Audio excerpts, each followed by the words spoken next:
자, 그 다음에 17페이지로 가봅니다. 17페이지에 그 밑에 예제라는 게 하나 있어요. 예제. 이제 문제가 지문이 5개인데 5개 다가 소화되지는 않을 거예요, 지금. 자, 한 문제를 풀어봅시다. 공인중개사법과 다른 법과의 관계를 설명한 내용이다. 틀린 것은 있는데 1. 우리가 공부하는 이 공인중개사법은 중개업에 관한 무슨 법? 일반법적인 성격을 갖는다. 아까 줄 거는 그대로잖아요. 오직 중개업에 관한 일반법이잖아. 중개업에 관한 일반법이죠. 2번은 민법이나 상법과 비교해보면 무슨 법? 특별법에 해당하는 법. 1번도 오고 2번도 오고 이렇게 되잖아. 응? 자, 여기서 또 잠시 설명을 해야 되겠네. 1번 지문에 이런 표현이 들어가 있잖아. 중개업에 관한 이 표현이 들어가 있잖아요. 중개업에 관한 무슨 법? 일반법이 있잖아. 그 말은 이 일반법이냐 특별법이냐 가는 구별은 절대적 구별이 아니라 뭐 상대적 구별이에요. 무슨 법과 비교하느냐에 따라서 이 법이 특별법일 수도 있고 뭐 일반법일 수도 있는 거다. 아까 봐봐요. 그림 그려보면 오늘 색이 걷잖아. 여기 공인중개사법이고 여기 상법이고 여기 민법이면 봐봐요. 에이? 이 상법이라는 법은 이 법과 비교하면 무슨 법? 일반법. 이 법과 비교하면 무슨 법? 특별법이 되잖아. 하나의 법이 어느 법과 비교하냐에 따라서 일반법이다가 특별법일 수도 있고 그리 된다 이 말이에요. 그게 상대적 구별이에요. 일반법과 특별법의 구별은. 알겠어요? 그러면 자, 여기 공인중개사법이라고 그랬잖아. 요 안에 동그라미 하나 더 치는 법이 있었어요, 없었어요? 무슨 법? 아까 나왔잖아. 옳지. 산림조합법이나 농업협동조합법. 거기들. 그러면 여기 만약에 농업협동조합법이라 칩시다. 그러면 공인중개사법은 농업협동조합법에 대한 무슨 법? 일반법. 그렇죠? 그런데 상법에 대한 무슨 법? 특별법이에요. 같은 법이 어느 법과 비교하냐에 따라서 특별법이었다가 뭐 일반법이었다가 이게 상대적 구별이 되는 거다 이 말. 알겠습니까? 그러면 이 공인중개사법이라는 법은 뭐 농협이 중개업을 하든 이대우가 중개업을 하든 산림조합이 중개업을 하든 중개업에 관한 뭐 일반법이다라는 소리다. 알겠습니까? 그런데 농협의 중개업에 관한 일반법은 무슨 법이다?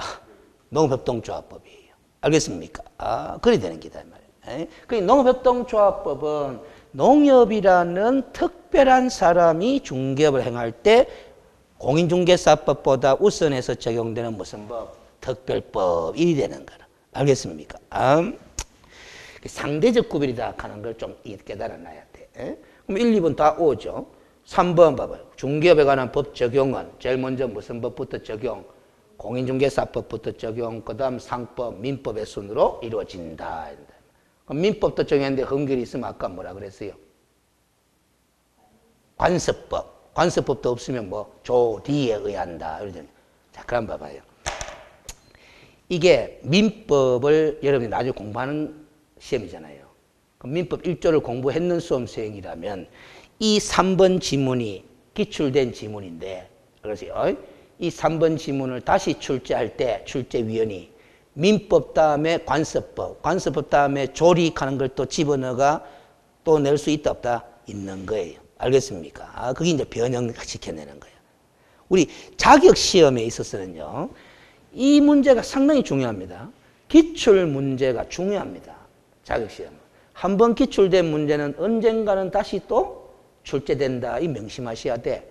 근데 기출된 지문을 다시 출제할 때 똑같이 내는 경우도 있어요. 근데 대부분은 뭐 변형시켜가 내는 거야. 알겠습니까? 그래서 기출된 지문을 소화를 시켜 놓으면은, 알겠어요? 그걸 변형시켜가 다시 출제된 지문들도 판단하기가 쉬워져요. 그래서 전국의 수험생들이 교재를 따로 구입할 때, 이건 기본서잖아, 지금. 이건 말고 나중에 한 5월달쯤 가면 무슨 문제집을 또 따로 구입한다?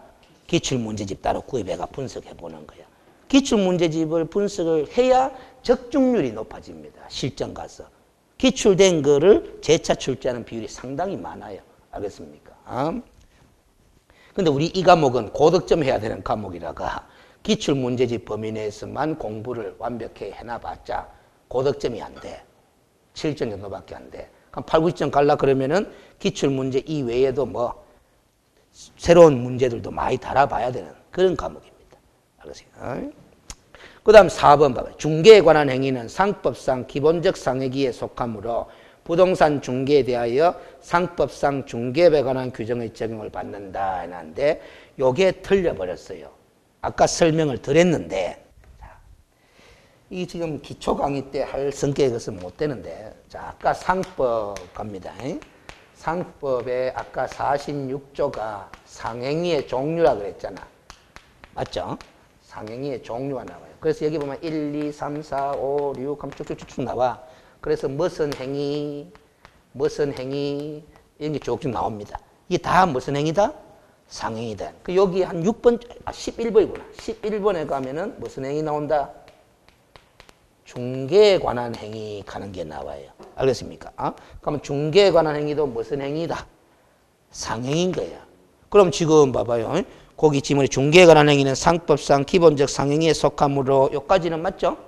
그러면 중개에 대하여 부동산 중개에 대하여 상법상 중개업에 관한 규정의 적용을 받는다. 여기 어려워. 아까 설명을 안 했는데 잘 봅니다. 이 중개 앞에 부동산 가는 글자 있어 없어요? 없죠. 자, 그러면 이게 이제 이론인 거예요. 자, 제가 칠판 봅니다.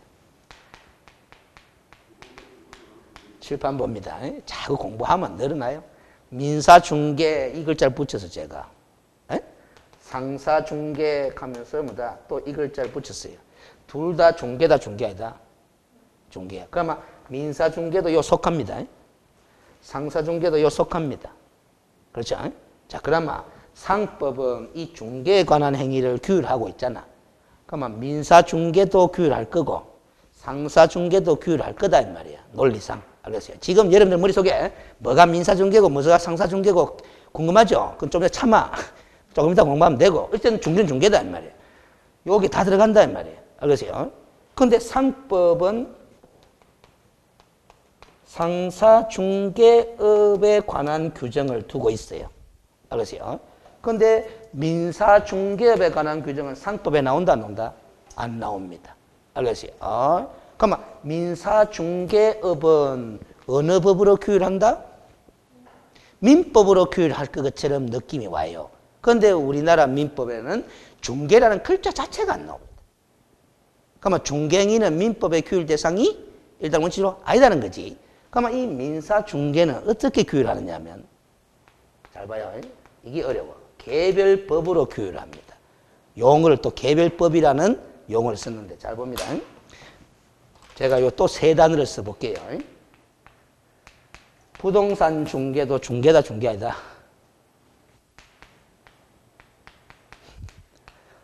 혼인 중개도 중개다 중개 아니다. 중개다. 직업 중개도 중개다 중개 아니다. 중개다. 직업 알선, 혼인 알선, 부동산 알선. 그렇습니까? 자, 근데 우리 공인중개사법은 이 세 개의 중개 중에 어느 중개를 규율하고 있어요? 부동산 중개를 규율하고 있어. 알겠어요? 혼인 중개는 어느 법으로 규율할 것 같아요? 뭐 법이 있어. 근데 법 이름은 시험 문제 안 물어. 이거는 부동산 중개사 자격 시험이기 때문에.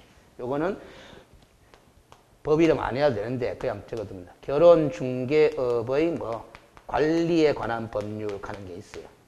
알겠어요? 이 법으로 규율합니다. 직업 중개는 직업안정법이라는 법이 있어요. 알겠어요? 직업안정법이라는 법으로 규율합니다. 그래서 제가 요 무슨 법?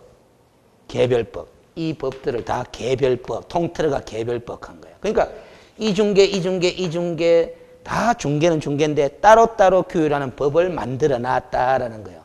그래서 개별법 이런 표현을 쓴 거예요. 자, 근데 이 세 개의 중개가 다 무슨 중개다? 민사중개예요. 그러면 상사중개와 민사중개는 왜 구별하느냐? 뒤에 있지만 그때 가서 넘어가면 되니까. 잘 봐봐요. 여러분들 아세요? 토지나 건물을 매매하는 매도인과 매수인이 있죠. 또 임대인과 임차인이 있잖아. 이 사람들이 상인이에요? 상인 아니라요? 상인 아니다 이 말이에요. 그래서요. 그렇죠. 근데 그 매도인과 매수인이 매매 거래를 알선하잖아. 알선하잖아. 누가 소장님들이 알선하잖아. 그 중개하잖아요. 그렇죠. 이런 중개를 무슨 중개? 민사 중개라 그럽니다. 그럼 자, 청춘 남녀가 결혼을 하잖아요. 그걸 알선하잖아. 결혼 중개업소에서. 그렇죠? 그럼 청춘 남녀가 상인이에요, 상인 아니에요? 상인 아니야. 그러면 그 결혼 중개하는 것도 상사 중개다, 민사 중개다? 민사 중개인 거예요. 자, 그러면 도매상 하는 거 있죠. 소매상 있죠. 도매상하고 소매상하고 거래를 하잖아. 할 때 알선하는 중개하는 사람이 있다 없다? 있다 이 말이지. 그렇죠? 그러면 도매상하고 소매상 그 사람들은 상인이에요, 상인 아니에요? 상인이. 그러면 상인들 간의 거래를 알선하면 무슨 중개? 상사 중개. 무슨 말 있죠? 그러면 상거래 행위 이외의 행위를 알선하면 무슨 중개? 민사 중개 한다. 그럼 이런 것들은 상거래라요, 상거래 아니라요? 이런 부동산 거래, 혼인 거래. 혼인도 거래잖아, 사실은. 그렇죠? 혼인 계약하는 거잖아요. 직업 가지는 것도 뭐다. 직업 근로계약 체결하잖아, 근로계약. 그거 거래잖아요. 근데 그건 다 상거래라요, 상거래 아니라요? 상거래. 상거래가 아닌 행위를 알선하면 무슨 중개? 민사 중개. 상거래 행위를 알선하면 무슨 중개? 상사 중개. 자, 그러면 민사 중개든 상사 중개든 다 중개에 관한 행위야. 그건 상법의 규율 대상이 되는 상행위 맞아요. 그런데 상법에는 무슨 중개업만 규율하고 상사 중개업만 규율하고 그럼 민사 중개업은 이렇게 민사 중개의 종류별로 따로따로 뭐를 만들어가? 법을 만들어가 규율하는 이런 방식을 택하고 있는 거예요. 알겠습니까? 무슨 그럼 봐봐요. 상법에 나오는 이 상사 중개업 규정은 우리 부동산 중개업에 적용될 여지가 있다 없다? 없다라는 겁니다. 그 말이죠. 부동산 중개에 대하여 상법상 중개업에 관한 규정의 적용을 받는다 안 받는다? 안 받는다 해야 오는데 받는다 해가 틀려버렸다 이 말. 알겠어요? 그럼 제가 질문을 딱 할 때 답을 딱 해봐요. 그러면 왜 부동산 중개에 대해서는 상법상 중개업에 관한 규정을 적용하지 않습니까? 이리 질문하면 부동산 중개는 무슨 중개물어? 민사 중개물어. 무슨 법의 규율을 받도록 하기 때문에 개별법인 무슨 법? 공인중개사법의 적용을 받도록 법을 만들어 놨기 때문에 알겠어요? 상법의 상사 중개업에 관한 규정은 적용된다, 안 된다? 안 된다. 이렇게 설명해야 되는 거예요. 알겠습니까? 지금 자꾸 적용하는 글자가 나오는데 아까 법은 사건에 뭐 하는 거다? 적용하는 거다 그랬잖아요. 이 사건이 부동산 중개라는 민사중개 사건인데 상법에 이 규정을 적용해가 된다, 안 된다? 안 된다. 그런 이치입니다. 알겠습니까? 그 답이 틀린 거예요, 4번이. 그럼 5번은 아까 설명을 안 했어요. 근데 이거는 공법 시간에 좀 설명 들었을 수 있어요. 공인중개사법은 공법적 성격과 사법적 성격을 함께 지니고 있는 무슨 법? 사회법적 성격을 갖는다. 하는데 옵니다. 자, 이거 설명하는데 지금은 이 내용은 법 공부하는데 큰 도움이 안 돼요. 문제를 위해서 내는 지문에 불과하다. 이렇게 보면 돼요. 자, 아까 우리가 법을 분류할 때 일반법과 특별법으로 구별해 봤잖아요. 그렇죠? 그런데 법을 또 분류할 때 공법과 뭐로 분류할 수도 있다? 사법으로 분류할 수도 있다라는 거야. 그러세요? 일반법과 뭐 특별법으로 분류도 하지만은 공법과 뭐 사법으로 분류할 수도 있다라는 거예요. 그러면 공법이라는 단어의 뜻은 뭐냐? 개인과 행정기관 사이의 관계를 규율하고 있으면 무슨 법? 공법. 개인과 개인 사이의 관계를 규율하고 있으면 무슨 법? 사법. 그렇게 분류하거든. 알겠어요? 그럼 여러분들 봐봐요. 건축법이나 농지법, 이 공법 시간에 배우는 법들이거든? 그 법들의 내용은 개인과 뭐? 행정기관과의 관계를 설정해 놨잖아요. 그게 다 공법이라는 거예요. 그래서 공법 책껍데기가 부동산 공법 그리 적어 놓은 거야. 그 농지법도 부동산 공법으로 분류, 건축법도 부동산 공법으로 분류 이리 되는 거예요. 알겠어요? 그럼 민법은 조문은 아주 공부 안 했지만은 들다 보면은 행정기관이 나올까 안 나올까? 안 나와요. 개인과 개인 사이에 일정한 내용을 설정해 놓은 거잖아. 그러면 이건 사법이에요. 민법은 사법으로 분류되는 법이 되는 거단 말이에요. 알겠어요? 그럼 우리 공인중개사법은 이렇게 분류했을 때 어느 쪽으로 분류되는 법이냐라는 거지. 알겠어요? 5번이 오라. 5번이 오인데 한번 읽어봐봐요. 공법적 성격도 있고 사법적 성격도 있는 뭐 사회법적 성격을 간다. 그럼 그 뭐냐? 이 성격과 이 성격을 함께 가지고 있는 걸 무슨 법? 사회법. 그렇게 이야기를 하거든.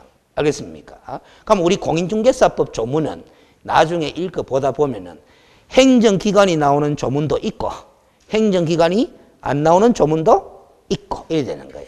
알겠습니까? 그러니까 섞여 있는 거지. 이것과 이것이. 그래서 무슨 법? 사회법 이렇게 이야기를 해요. 그러면 그림으로 그려보면 아까 일반법과 특별법으로 분류할 때는 그림을 그릴 때 이렇게 그렸잖아. 그렇죠? 이렇게 그렸잖아. 그러면 이 공법과 사법으로 분류하는 방식을 그림으로 바꾸어서 표현하면은 그림을 어떻게 그리느냐? 이렇게 그리는 거예요. 여기 뭐고? 사회법이 섞여 있는 거니까. 그러면 이쪽이 공법이라고 한다면 이쪽은 뭐? 사법. 그럼 요거는 공법과 사법 성격이 섞여 있는 법이죠. 그 여기 무슨 법? 사회법 이렇게 되는 거예요. 알겠습니까? 그러면 농지법 하는 거 있잖아. 어느 쪽에 속한다? 아니지. 요 속한다. 공법. 민법은 어느 쪽에 속한다? 요 속한다. 공인중개사법은 어디에 속한다? 요 속하는 거. 그런 게. 알겠어요? 이거는 앞으로 공부하는데 큰 도움은 안 돼요. 지금은 법대에서도 이 공사법의 구별은 거의 뭐 중요시 안 여깁니다. 알겠어요? 별 실익이 없다 그래요. 일반법과 특별법의 구별은 공부하는데 활용을 해야 될 측면이 많기 때문에 꼭 이해를 해야 되는데 공사법의 구별은 별 실익이 없다 이렇게 이야기를 하는 경우가 많아. 그 이유는 여러 가지 이유가 있지만 대표적인 이유 하나가 지금 제가 그림을 그릴 때 이렇게 그리는 바람에 요 면적은 작고 이 면적은 넓잖아. 실제로 대한민국 모든 법을 다 분류를 해보마. 여기에 속하는 면적이 제일 넓어요. 이렇다고. 무슨 소리인지 알겠지? 그 대한민국에서 시행되는 법의 많은 부분이 다 무슨 법이다? 사회법으로 분류될 성격의 법들이 더 많아. 그래서 굳이 공법, 사법으로 구별해 볼 필요성이 있다, 없다? 없다, 이리 보는 거예요. 알겠습니까? 여러분들 그 근로기준법 하는 것도 많이 들어봤을 거 아닙니까? 공법, 사법 어느 쪽으로 분류? 이렇게 생각하면 돼. 근로기준법을 안 읽어봤지만 느낌상 근로기준법 조문에 행정기관이 많이 등장하면은 뭐 공법적 성격이 강한 거야. 행정기관이 덜 등장하면 뭐 사법. 대충 한번 생각해봐요. 행정기관이 등장하는 조문도 있다 없다? 있고 행정기관이 등장하지 않는 조문도 있고 이 사회법이었잖아. 알겠어요? 우리 사회보장 관련 법들이 있잖아요. 이런 것들은 전부 다 뭐 사회법적 성격을 지닙니다. 알겠어요? 이걸 자 중간법 해도 될까 안 될까? 되는 거야. 이게 여러분들이 이제 봐봐요. 공사법의 구별에서 사회법의 의미를 깨달아 놓으니까 이 단어가 이거하고 같은 단어겠다 하는 추측이 간다 가는 거예요. 만약에 시험 출제자가 저는 강의를 사회법이라는 용어로 강의를 해드렸어. 그런데 시험 출제자가 문장을 쓰면서 사회법이라는 용어를 안 쓰고 중간법 하면서 용어를 썼어. 그럼 제가 안 가르쳐줬잖아요. 여러분들 맞춘다 안 맞춘다? 맞추는 거야. 사회법이라는 의미를 깨달아 놓으니까. 알겠습니까? 그러니까 무턱대고 암기한 수험생은 갑자기 이 용어 티 나오면 맞춘다 못 맞춘다? 못 맞추는 거예요. 그래서 이 이해를 위주로 공부를 많이 하다 보면은 응용력이 생기는 거야. 근데 암기 위주로 공부를 하면은 응용력이 안 생기고 지가 외운 게 나오면 맞추고 외운 게 아니면은 무조건 틀리는 거야. 쉬운 건데도 불구하고. 알겠습니까? 그렇습니다. 자, 그래서 답이 이 문제는 4번이에요. 그 4번의 내용이 사실은 어려운 겁니다. 알겠어요? 어려운 거예요. 그리고 이것도 팁입니다. 여러분들 이건 나중에 9월달 가서 이야기할 기회도 있을 건데 뭐냐면은 실전에 들어갔는데 10월달 실전에 들어갔는데 지문 어차피 오지선다 찍기 아닙니까? 찍는데 답을 못 찾겠어. 아리까리하게. 그러면 지문 5개 중에서 어느 게 답이 될 가능성이 많으냐? 여러분들 뭐 긴 거 짧은 거 뭐 긴 게 주로 답이더라 뭐 괜찮아. 알았어요? 그런 필요 없어요. 제가 딱 보는 게 이제는 내용이 어려운 게 답이다. 지문 5개 중에 와 쉬운 것도 있고 어려운 것도 있잖아요. 어려운 게 답이다. 무슨 소리인지 알겠어요? 그게 짧고 길고의 문제가 아니다. 어차피 찍을 바에는 뭐 어려운 걸 찍어라 이 말이야. 어려운 걸. 왜냐하면 출제위원이 알았어요. 문제를 내면서 공부 대충 했는 사람들도 다 맞출 수 있는 걸 답으로 만들겠나? 공부 좀 해야 알 법한 걸 답으로 만들어 놓죠. 알았어요. 자, 그 다음 17페이지에 2절에 이제 용어의 정의인데, 알았어요. 이제 우리 공인중개사법 2조입니다.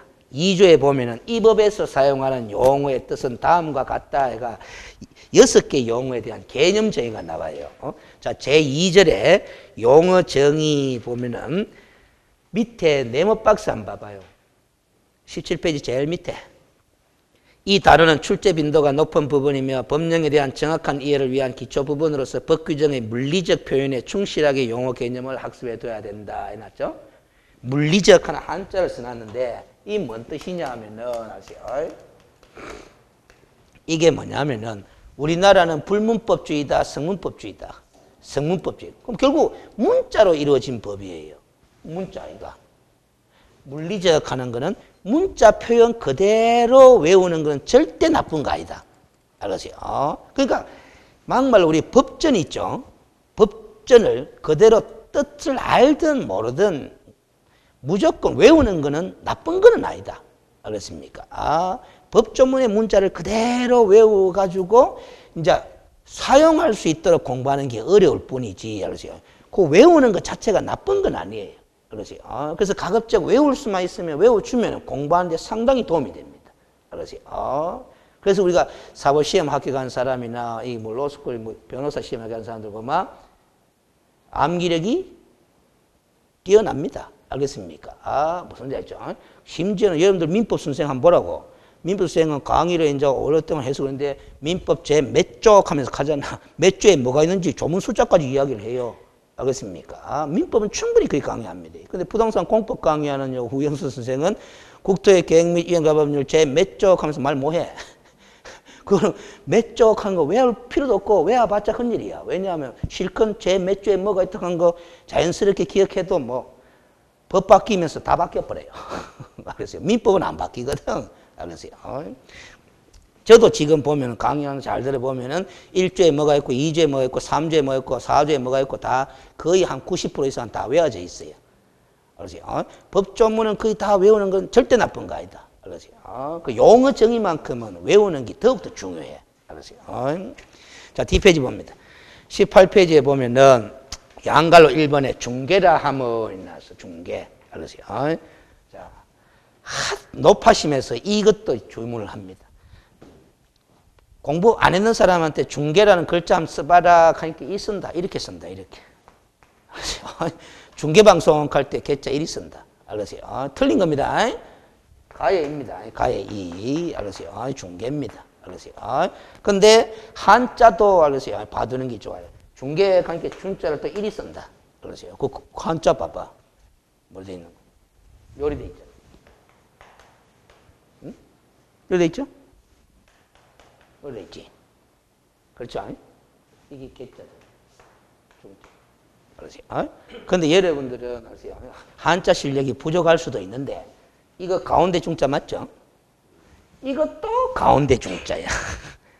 알았어요? 이것도 가운데 중자야. 뜻은 똑같습니다. 표기 방법이 달라서 그렇지. 알았어요? 이거는 사이 개자입니다. 사이 개자. 사이 개자. 가운데 중. 잘 봐봐요.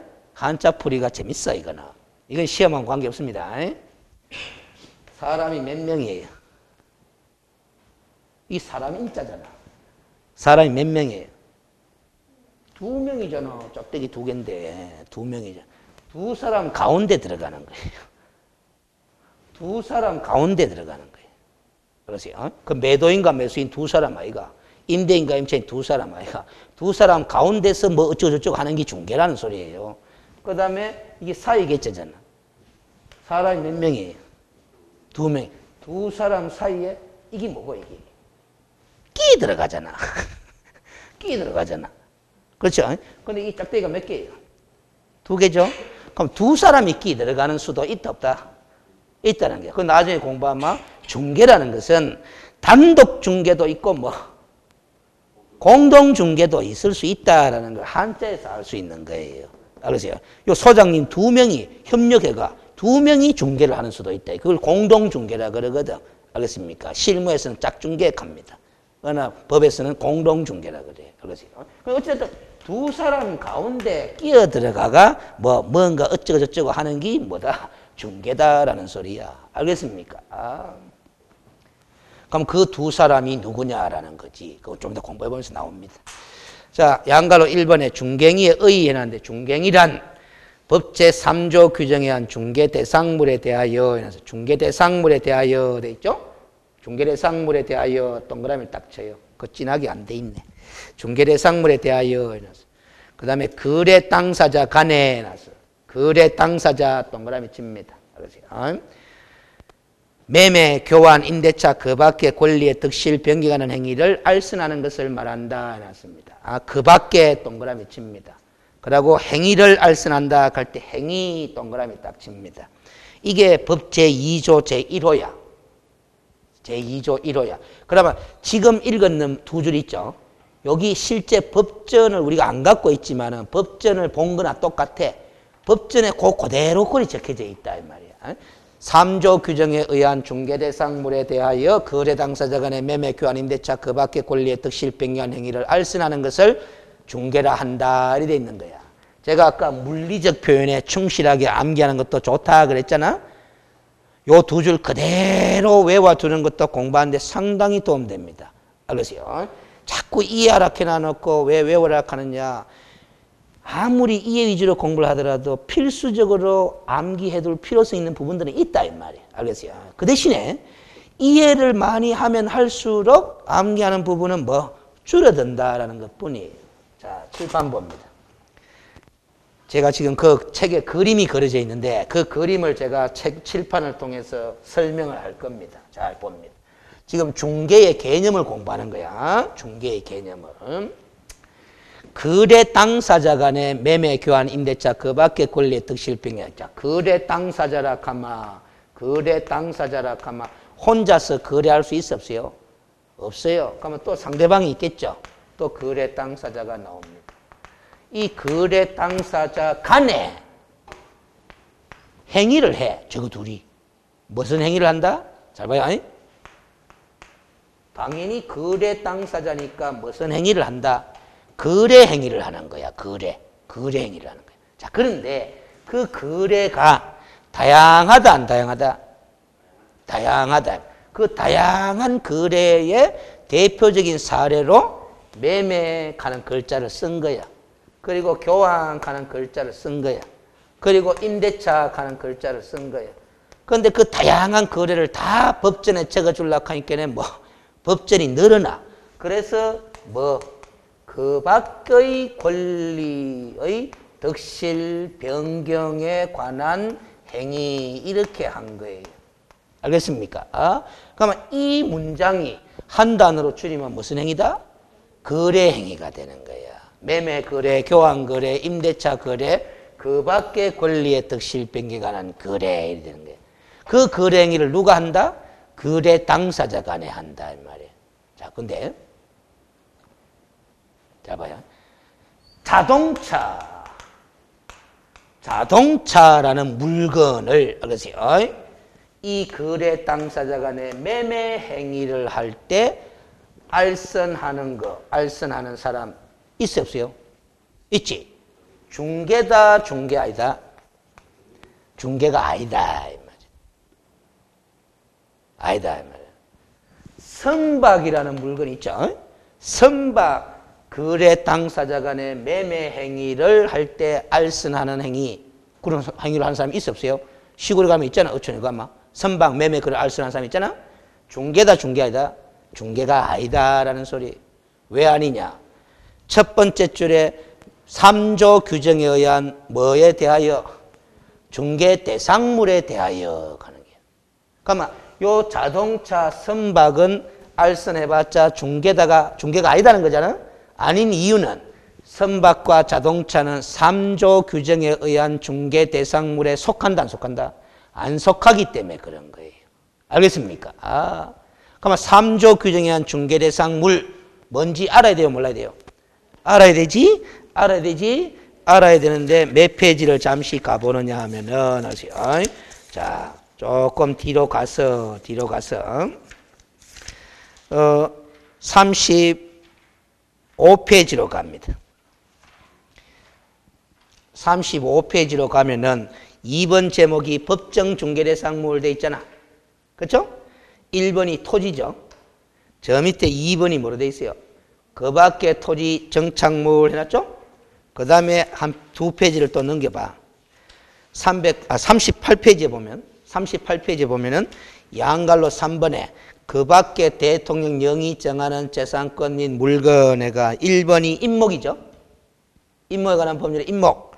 그 다음이 한 장을 넘겨봐요. 40페이지에 보면은 저 위에 2번이 공장 및 광업재단 저당법에 따른 공장재단과 광업재단 이렇게 있죠?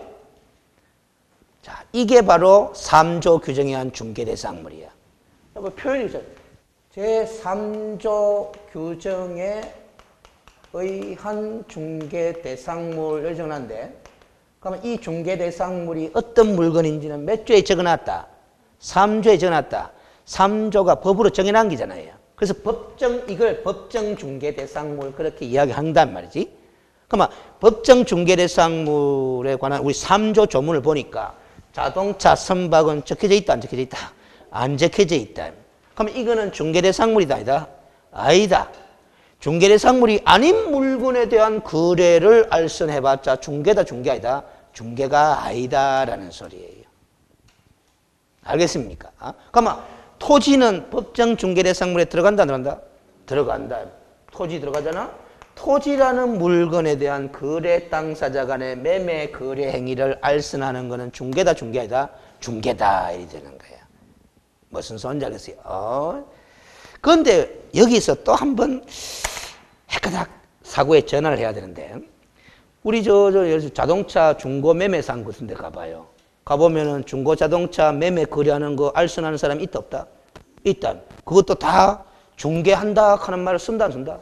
쓴다 이 말이지. 그 사람들이 쓰는 그 중개라는 용어는 우리가 공부하는 공인중개사법상의 중개행위가 아니다라는 소리야. 알겠습니까? 자, 그러면 이런 표현이 있는 겁니다. 잘 봐요. 우리가 시험 과목으로 공부하는 건 이 법이잖아. 공인중개사법상의 중개행위. 이걸 공부하는 거예요. 아시죠? 그럼 아까 자동차 매매 거래를 중개하는 거 있잖아. 그 사람들도 중개라고 표현 쓰잖아요. 그건 잡아요. 우리가 시험 범위로 공부하지도 않는 자동차 관리법이라는 법이 있어. 자동차 관리법상의 무슨 행위다? 중개행위다라는 거야. 알겠습니까? 이 중개행위와 이 중개행위, 말은 똑같이 중개행위라고 하지만은 규율하는 법이 같다, 다르다? 다르다라는 거예요. 알겠습니까? 무슨 소리인지 알겠어요? 그러면 요거는 중개행위다, 중개행위 아니다? 자, 앞으로 중개행위가 아니다라고 공부를 합니다.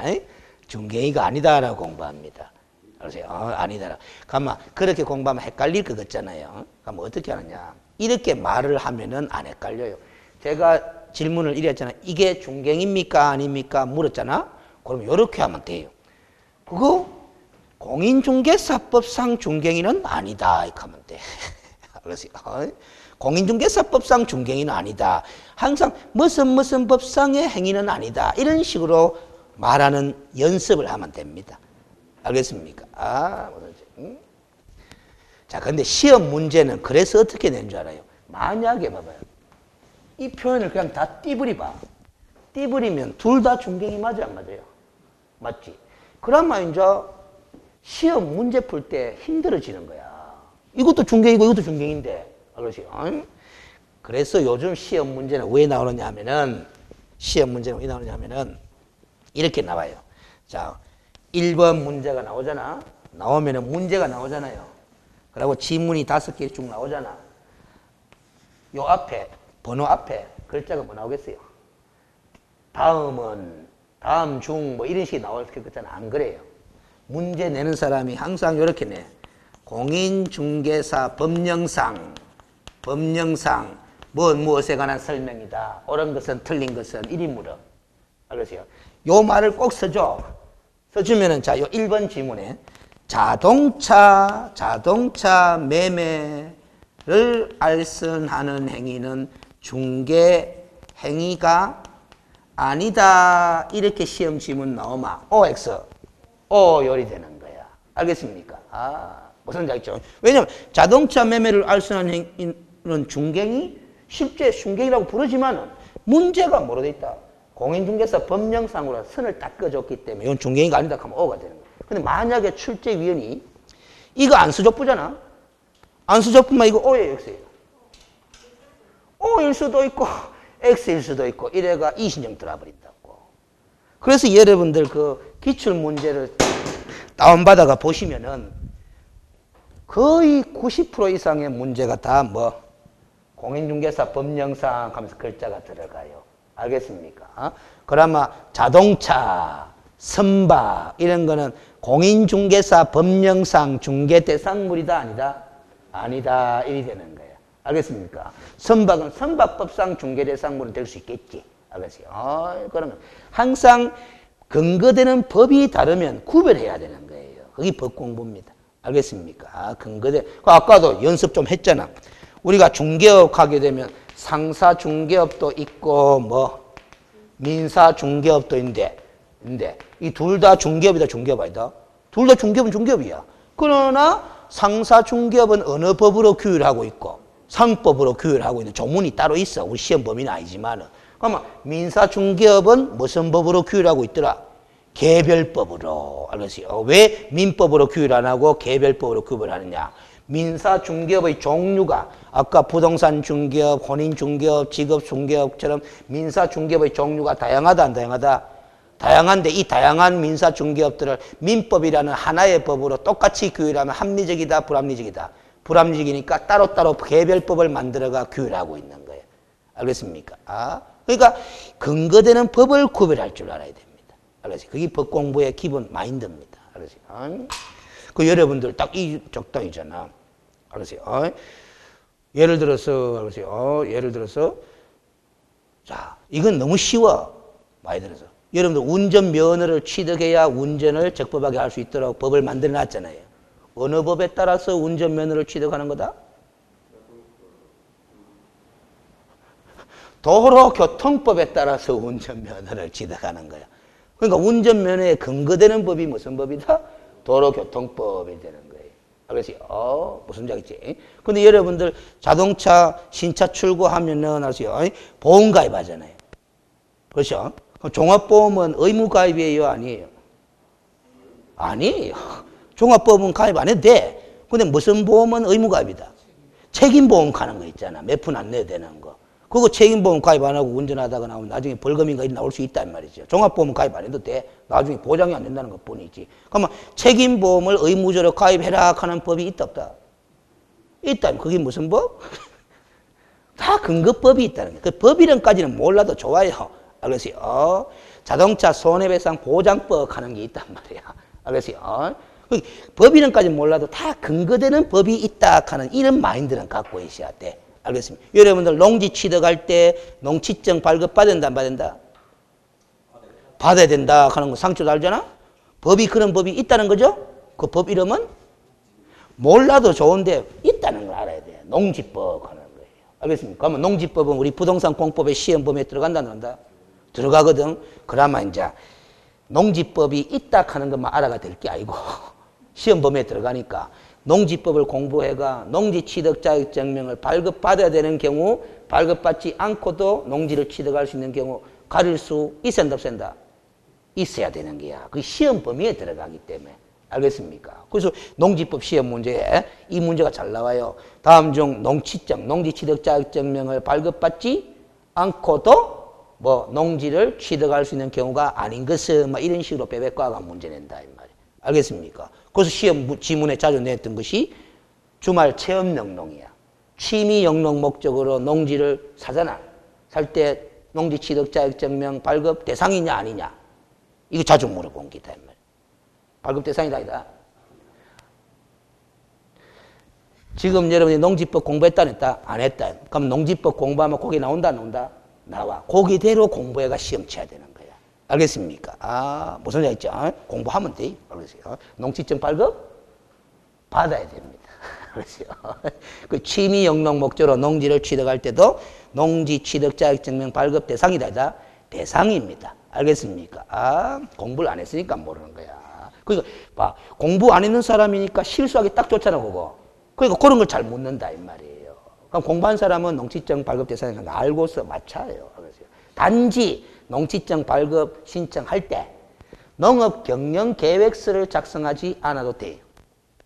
알겠습니까? 농업 경영 목적으로 취득하는 게 아니기 때문에. 알겠습니까? 우리가 농지증을 발급받기 위해서는 농지증 발급 신청할 때 농업 경영 계획서를 내야 한다, 안 낸다?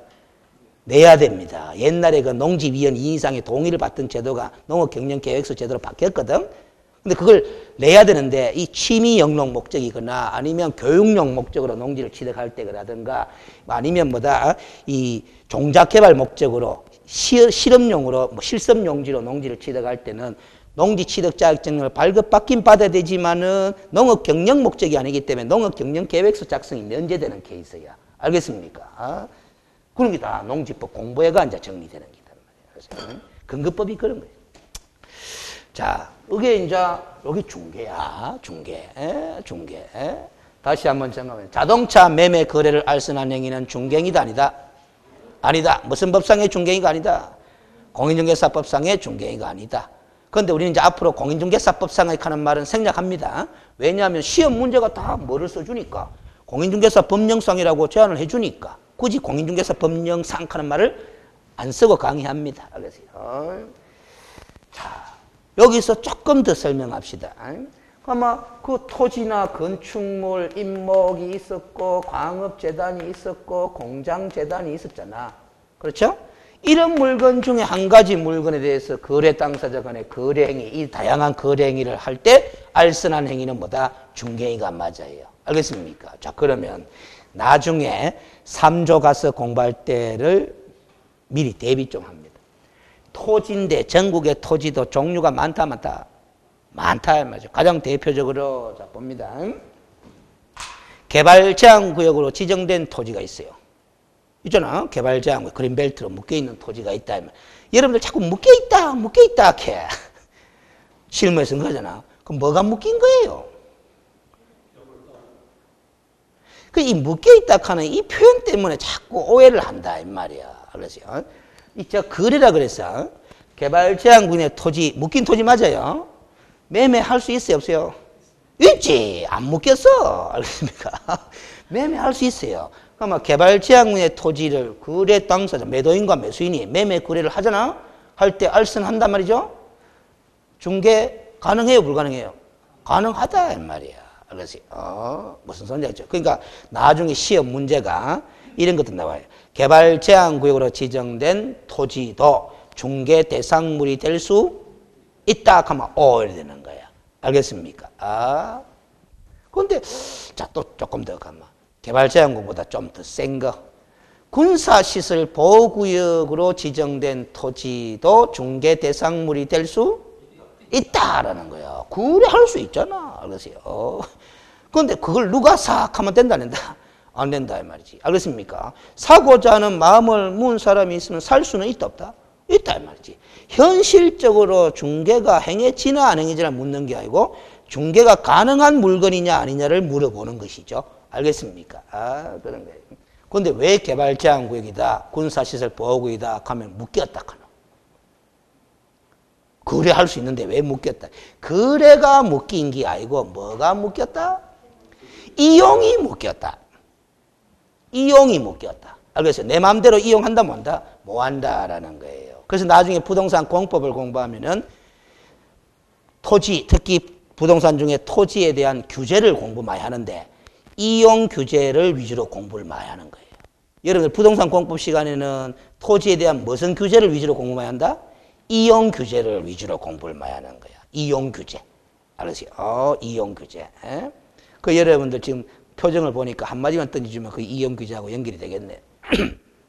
전용 주거 지역 한단 말이에요.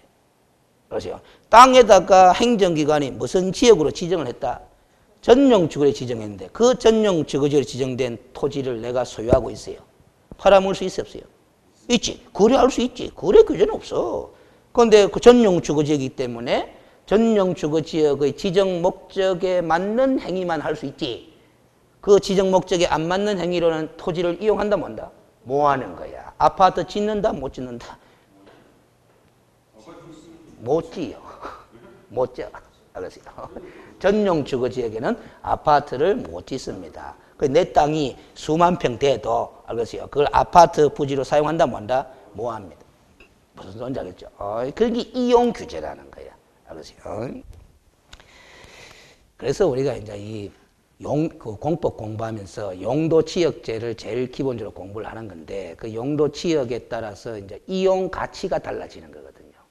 알겠어요? 이용 가치가 달라지니까 뭐 투자 가치가 또 달라지는 거잖아. 알겠어요? 그 부동산 공법은 나중에 공부를 제대로 해놓으면은 나중에 여러분들이 중개업 하면서 알겠어요? 이 부동산 투자자들 있잖아. 고객들 중에 투자자들 그런 사람들하고 상담이 잘 되는 거예요. 알겠어요? 근데 공법은 잘 모르고 다른 과목만 열심히 해가 합격을 하잖아. 그나마 사고 파는 거 중개밖에 못 해. 알겠어요? 투자 상담을 한다 못 한다? 뭐 하는 기다 이 말이에요. 무슨 소리인지 컨설팅도 안 되는 거야. 알겠어요?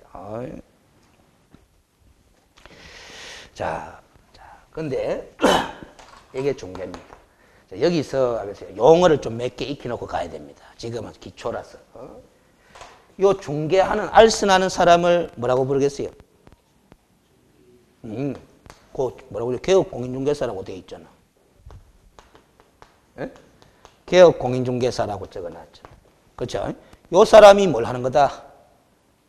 중개를 하는 거다 이 말이에요. 그러면 요 거래하는 거래 당사자 있죠. 왜 거래 당사자라고 표현합니다. 그런데 이쪽은 알죠? 권리를 뭐 하는 사람이다? 이전하는 사람이라면 이쪽은 뭐? 이쪽은 권리를 취득하는 사람이다라는 거예요. 알겠습니까? 이전과 뭐? 취득. 무슨 뜻이죠? 또 이전과 취득하니까 또 여러분들은 머릿속에 매도인과 매수인 이 생각이 들어요. 제가 지금 거래라고 해놨잖아. 매매, 교환, 임대차 그 밖에 권리의 득실병한 행위 있겠어요. 여러분들은 거래 카마 생각나는 게 매매밖에 생각이 안 나. 에이? 매매밖에. 근데 앞으로 공부를 해나가는 과정에서 그 거래의 종류는 다양하다 안 다양하다? 다양하다 하는 그 자세를 갖고 있어야 된다. 꼭 매매 거래만 거래가 되는 것은 아니다. 잠깐 매도인은 권리 이전자 맞죠? 임대인도 권리 이전자 맞다? 맞다라는 거예요. 알겠습니까? 여러분들 전세 계약 하잖아? 그러면 집주인을 뭐라고 부르는지 알아요? 전세권 설정자라고 부릅니다. 민법 공부하면. 집주인은 뭐? 전세권 설정자. 전세 세입자 있죠? 그 사람 뭐라고 부른다? 전세권자 이렇게 불러요. 알겠습니까? 그러면 전세권 설정자인 집주인은 무슨 자? 권리 이전자. 세입자인 전세권자는 무슨 자? 권리 취득자에 다 들어가는 거야. 알겠습니까?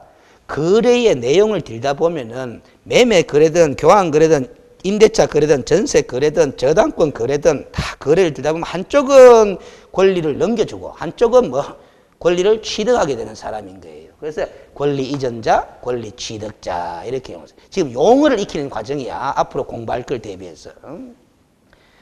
그런데 이 사람 입장에서 안 봅니다. 이 사람 알선을 하는 중개를 하는 이 사람 입장에서는 요 두 사람이 고객이잖아. 그럼 고객이 자기 사무실에 찾아온다 안 찾아온다? 찾아온다 이 말이에요. 찾아와가 무슨 말을 하죠? 무슨 말을 합니까?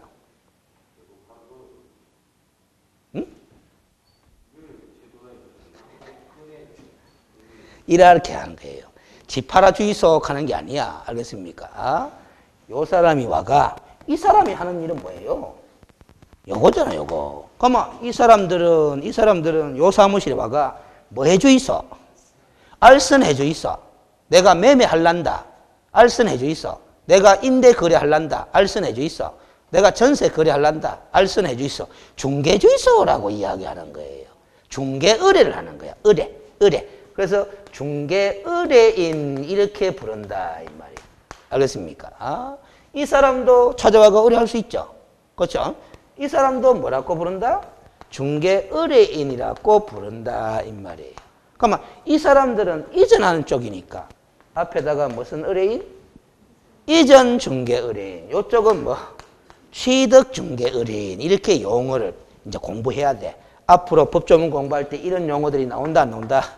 나온다라는 거예요. 알겠습니까? 무슨 소리인지 알지? 이전 중개 의뢰인, 취득 중개 의뢰인인 거야. 알겠습니까? 자, 그나마 이런 용어를 공부해 놓으면은 어디서 써먹게 되느냐 하면, 자, 예를 들어 저 뒤에 가면 이제 강론 공부할 때 중개 보수편을 공부한다, 안 한다? 합니다. 그렇죠? 그러면 중개 보수는 요 사람이 받아 모여야 되겠죠? 누구한테 받아 모여야 돼요? 이 양쪽 다 가면 안 되고 중개 의뢰인한테 받아 모여야 되는 거야. 중개 의뢰인한테. 그 중개 의뢰인이 보니까 양쪽이다, 양쪽 아니다? 양쪽이네 이래 되는 거지. 알겠습니까? 무슨 소리인지 알겠죠? 중개 의뢰인한테 받아 모여야 돼. 중개 의뢰인한테. 그러면 중개 의뢰인이 아닌 사람한테는 보수를 내놔라 한다 못 한다? 중개 의뢰인이 아닌 사람한테는 보수 내놔라 한다 못 한다? 못 하는 거예요. 알겠습니까? 중개 의뢰인이 아닌 사람. 그러면 이 사람은 중개 의뢰인이다 아니다? 아니에요. 왜 아니냐? 잘 봐봐요. 이 사람이 이 사무실에 찾아왔다 안 찾아왔다? 안 찾아왔어. 안 찾아왔는데 뭔 중개 의뢰했노?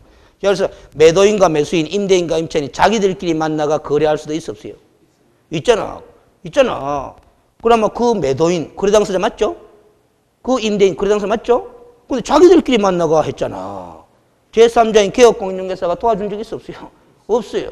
그러면 의뢰한 적 없다는 거잖아. 그러면 그 매도인이라는 거래 당사자는, 거래 당사자는 맞아도 중개 의뢰인이라고 부를 수는 있다 없다? 없는 거예요. 그럼 보수 못 받는 거지 당연히. 알았어요? 자, 그러면 봐봐요. 제가 늘 자주 듣는 예인데, 알았어요?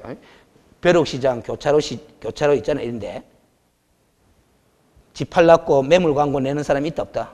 있잖아요. 집주인이 직접 내잖아, 광고. 낼 때 전화번호 적고 하는데 이런 문구가 들어가는 경우가 종종 있어요. 부동산 절대 사절, 주인 직접 거래하면서 하겠습니까? 그 광고를 낸 사람이 있단 말이에요. 근데 그 전화번호를 누가 봤다? 요 사람이 봤다. 개업공인중개사가. 보고 전화를 할 거 아닙니까? 집 팔랐고 내놓으셨네요. 교차로에 보니까. 그 내놓은 거 사실이거든. 그럼 우리 부동산 사무실에 매수할 사람이 대기하고 있는데 한 만나 보실랍니까? 이렇게 했어. 그래서 만나자. 걔가 조건이 맞아떨어졌어. 그 매매 계약이 성사됐어. 이 개업공인에서 계약서 작성해 줬어. 그래서 근데 그 매물 광고 낸 사람 있잖아. 이제 보수 줘야 된다, 안 줘야 된다? 줘야 되느냐, 안 줘야 되느냐? 자기는 보수를 주기 싫어가지고 광고 냈잖아요. 부동산 절대사절 주인 직접 거래하면서. 근데 나중에 개업공인중개사가 보수 내놔라 하겠죠? 주고 싶겠어요, 안 주고 싶겠어요? 안 주고 싶잖아요. 네? 그거는 느낌이 그런 거고. 그거 안 주면 소송 걸어야 될 거 아닙니까? 그러면 판사가 보수 조락하겠어요? 안 줘도 된다 하겠어요? 그 관건이 판사가 판결을 내릴 때 보수 줘도 된다, 안 줘도 된다 하는 그 결론을 내리기 위한 기준이 뭐냐면 그 매물 광고를 낸 그 소유자가 의뢰인이냐 아니냐가 중요한 거예요. 중개 의뢰한 사실이 있나 없나? 그게 관건인 거예요. 그 판사가 이제 재판하면서 조사해 볼 거 아닌가 봐. 조사해 보고 난 다음에 의뢰인이라고 보면은 보수 조락할 거고, 의뢰인이라고 안 보게 되면은 뭐다? 보수 안 줘도 된다 할 끼고. 그건 판결의 기준이 그거예요. 그럼 여러분들은 지금 의뢰인으로 볼 수 있을까 없을까? 여러분 생각은 어때요? 그 사람이 중개사무소에 찾아가 중개주의소라고 의뢰한 적 있나? 없잖아요. 그런데 그거 실제 소송 가보면 아직까지 판례가 나온 게 없어서 그런데 소송 가면은 의뢰인이라고 볼 여지도 있어요. 왜냐면 여러분들 민법 나중에 공부해 보면은 의사표시라는 것은 묵시적 의사표시, 명시적 의사표시 다 제한이 없다 하거든. 알겠어요? 그러면 여기 부동산 사무실인데 매수인이 대기 중인데 한 만나 보실랍니까? 하는 말 들었잖아, 전화로. 그 듣는 순간 만나봅시다 하는 그 순간에 중개 의뢰에 의사표시를 했다고 볼 여지도 있다 없다? 있다라는 거잖아. 알겠어요? 근데 그게 증거가 없어. 전화 녹취를 해놓은 것도 아니고. 그게 애매모호한 거예요. 그래서 소송부터 봐야 알아. 무슨 소리인지 아세요? 근데 일단 법 이론적으로는 그게 중개 의뢰인으로 볼 수 있느냐 없느냐에 따라서 보수 줘야 되느냐 안 줘야 되느냐 달라진다 이 말이에요. 알겠습니까? 아직 그 사례에 대한 판례는 나온 적이 없어요. 알겠어요? 아직 모르지. 그거는 제가 판사도 아니니까. 판사라 해도 뭐다. 판사마다 뭐 판결의 결론이 달라질 수 있는 거잖아. 알겠어요? 그러니까 법리상 다툼의 소지가 있는 부분이에요. 그래서 그거는 이제 감정적인 거고, 항상 재판으로 가면 감정보다 뭐 법 이론에 맞춰가 판단하는 거거든요. 그러니까 이 법 공부한 사람이 매정합니다. 알았어요? 법대로 판단을 해야 되기 때문에 감정은 이쪽 편 들고 싶어도 법은 반대편 편을 들어야 되거든. 알았어요? 그 법 공부한 사람이 매정해요. 알았어요? 인간미 떨어집니다. 알았어요? 그래서 제가 농담을 삼아서 법 공부한 사람들이 주로 좋아하는 배우자, 상대방 배우자, 결혼할 배우자 누구 중에서 찾는다. 같이 법 공부한 사람 안 찾아요. 100%는 아니지만 농담입니다만 알았어요. 같이 법 공부한 사람 따지면 뭐다 서로 싸우기만 싸우지 별로 안 좋아. 알았어요. 그래서 이제 주로 보면 예체능계, 미대, 음대, 가정대 알았어요. 이런 데 공부한 배우자를 찾는 거야. 알았어요. 그러면 이제 좀 무시하는 것 같아서 좀 죄송합니다만 미대, 음대 출신의 여성분들이 법대 나온 남편 구하잖아요. 말 잘하거든. 대단하게 보입니다. 알았어요. 무슨 소리인지 알았어요. 그 대신에 법대생들은 옛날로 보면 요즘은 안 그렇지만 고학생이 많잖아. 가난한 집에서 출신들이 많잖아요. 그 미대 음대생들은 부자들이 많거든. 그러니까 서로 조합이 맞아떨어지는 거야. 알겠어요? 자, 그게 중개행입니다. 자, 그림을 잘 봐봐요. 이 그림 설명하고 오늘은 마무리 지읍시다. 이 다음부터는 진도가 조금 빨라질 겁니다. 이 그림 보면은 중개의 구조라고 되어 있는데 동그라미가 중개대상물이라고 표현되어 있죠. 그렇죠? 동그라미가. 그 중개대상물이 어떤 물건이었어요? 아까 뒤에 봤잖아. 토지, 건축물, 그 밖에 토지정착물, 임목, 광업재단, 공장재단, 그런 게 법정 중개대상물이야. 자동차 선박은 중개대상물이 아니다? 아니다. 그런 중개대상물에 대하여 누구 간에 양쪽에 보면 거래 당사자라고 돼 있죠? 거래 당사자 간에 거래 행위를 하는데 매매, 교환, 임대차 등 그 밖의 권리의 득실병한 행위를 하는 거야. 그 밖의 권리의 득실병한 행위들을 다 거래 계약이라고 하는 거예요. 알겠어요? 거래 계약. 근데 그 거래 계약 옆에 법률행위라고 돼 있죠? 그거는 민법 가서 공부합니다. 민법. 계약은 법률행위다. 일단 명심해요. 계약은 법률행위다. 그 법률행위인 거래 계약이 성립될 수 있도록 알선하는 것을 우리는 뭐라고 한다? 중개라고 한다. 그리고 그 알선 중개를 행하기 위해서 개업 공인중개사라는 사람과 뭐 거래 당사자 사이에 중개 의뢰에 관한 합의를 한다는다 합니다. 그 중개 의뢰에 관한 합의를 한 것을 중개 의뢰 계약이라고 그래.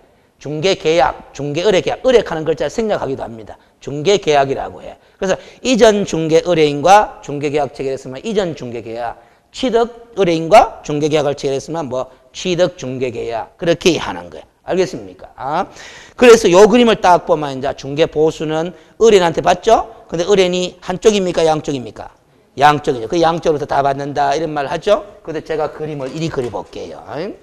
자, 권리 이전자가 있고 권리 취득자가 있잖아. 그렇죠? 이게 A고 이게 B잖아. 사람이. 근데 개업공인중개사 소장님 갑이 있어요. 사무실 열어놓고 있는데 A가 갑 사무실로 찾아올 수 있겠죠? 와가 중개 주시오라고 하면은 중개 계약이 체결됐다 안 됐다? 됐다. 요걸 이전 중개 계약이라고 합니다. 알겠어요? 그런데 요 B가 이 사람 사무실에 올 수도 있지만은 다른 사무실에 갈 수도 있다. 그래서 다른 사무실에 가가지고 뭐 내가 집을 사고자 한다, 땅을 사고자 한다, 중개주의소라고 의뢰할 수 있다 없다? 있죠? 그러면 이것도 중개계약이 체결됐죠?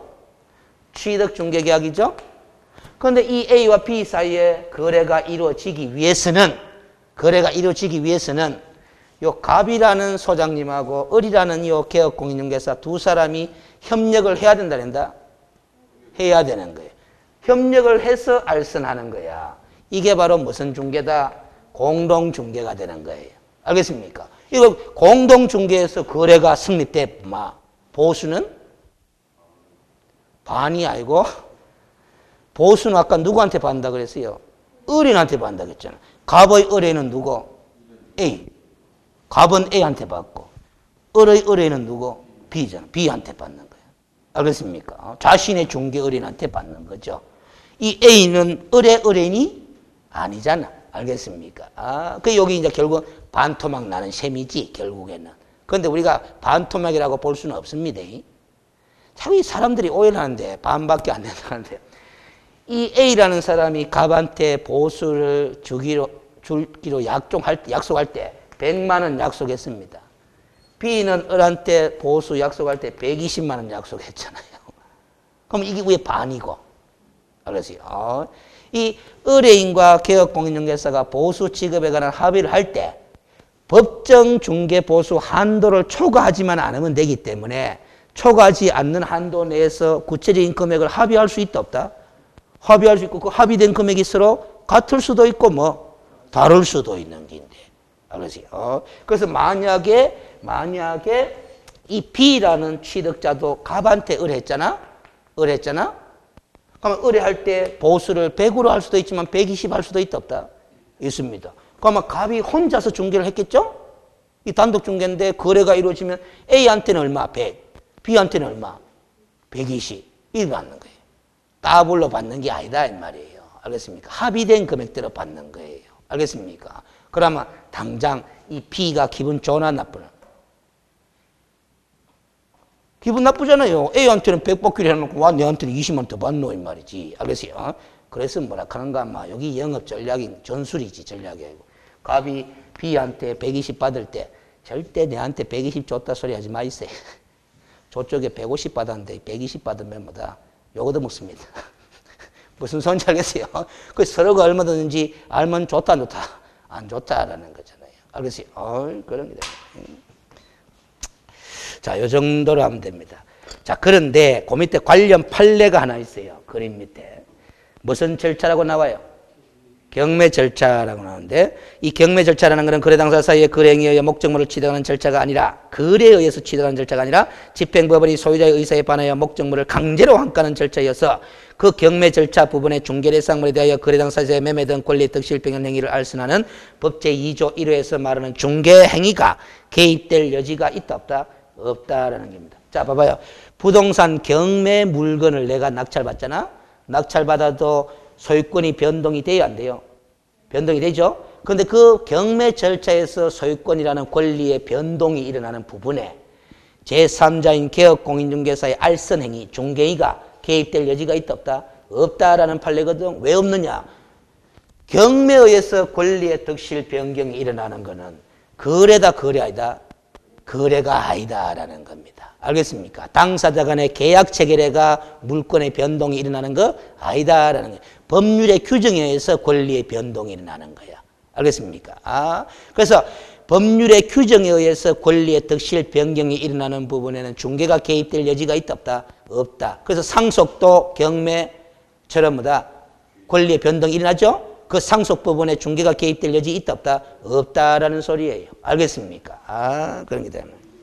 그런데 우리 중개 사무실에서 보면은 경매 상담하면서 썬팅 붙이는 거 하는 거 있죠? 그럼 그거는 경매 상담을 한다는 건 중개행위를 하는 거예요? 아니에요? 아니다라는 겁니다. 그러면 경매 상담해주고 받는 보수 있겠죠? 그 보수는 중개 보수를 받는 게 아니다라는 거야. 중개행위가 아니니까. 따로 보수가 있다 없다? 있어요. 보수 기준이 따로 있어. 알겠어요? 그거 따로 공부합니다. 나중에. 알겠어요? 그러니까 결국 중개행위냐 아니냐 이 구별할 줄 알아야 돼. 알겠어요? 중개행위를 했으면 그에 따른 중개보수를 받는 거고 중개행위가 아닌 행위를 했으면 그 행위에 따른 보수를 또 별도로 받아야 되는 거예요. 그럼 한 가지 팁만 드릴까? 자, 봐봐요. 내가 두 사람 사이에 토지 매매 거래를 중개를 했어요. 그런데 법에서는 보수를 500만 원씩만 받아먹으라고 한도를 정해놨어. 알겠습니까? 그럼 500만 원 초과해서 받으면 불법이에요. 가정합시다. 그런데 두 분이 알겠어요. 중개를 잘해줘가 덕 봤다고 해가지고 내한테 1000만 원을 주겠다는 거야. 보수를. 그럼 1000만 원 주겠다 하는 거 받아야 돼? 안 받아야 돼? 근데 받으면 불법이에요. 왜? 500만 원 받아야 되는데 500만 원 초과하면 불법이야. 법정 중개보수 한도를 초과해서 받으면 불법이에요. 형사처벌하도록 돼 있다. 근데 본인이 준다는 거야. 1,000만 원을. 받아야 되겠죠, 당연히. 그러면 받았으면 1,000만 원짜리 영장 단락할 거다, 안 단락할 거다? 단락할 거다. 그러면 1,000만 원짜리 영장을 끊어주면은 증거가 남잖아요. 중개보수 초과해서 받았다. 우회된. 영수증 쪼개기 방법이 나오는 거야. 자, 이 두 분 사이에 토지매매 거래를 중개한 대가로 받는 중개보수는 500이다. 그럼 500만 원짜리 영장을 끊어주는 거예요. 그럼 나머지 500만 원은 뭐? 컨설팅 영수증으로 끊어주는 거예요. 컨설팅에 대한 대가로 500만 원 더 받았다라는 거지. 알겠습니까? 그럼 컨설팅은 중개인가 아니잖아. 아니니까 중개보수에 관한 한도를 적용받는다, 안 받는다? 안 받거든. 근데 어찌됐든 그럼 고객들은 1,000만 원 영수증 다 받아 챙겼잖아. 그럼 되는 거예요. 무슨 소리인지 알겠어요? 그러니까 중개인이냐 아니냐 하는 게 구별이 돼야 돼. 그래서 시험 문제 그것도 잘 나와요. 1번부터 5번까지 쭉 읽어보고 사례를 읽어보고 중개인에 해당되지 않는 경우는 찾아라라는 거야.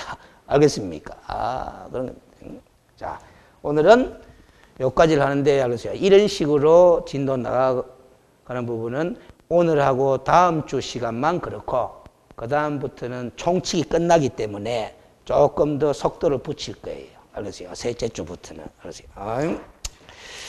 그래서 절대로 이야기하지만은 결석은 건물입니다. 알겠어요? 결석은. 이 시간도 결석 안 하는 게 제일 좋은데 꼭 결석할 수밖에 없는 일이 생기면 어느 과목 시간에 결석해라. 이 과목 시간에 결석해라. 다른 과목은 혼자서 따라가기 힘듭니다. 알겠어요? 자, 수고했습니다. 마칩시다.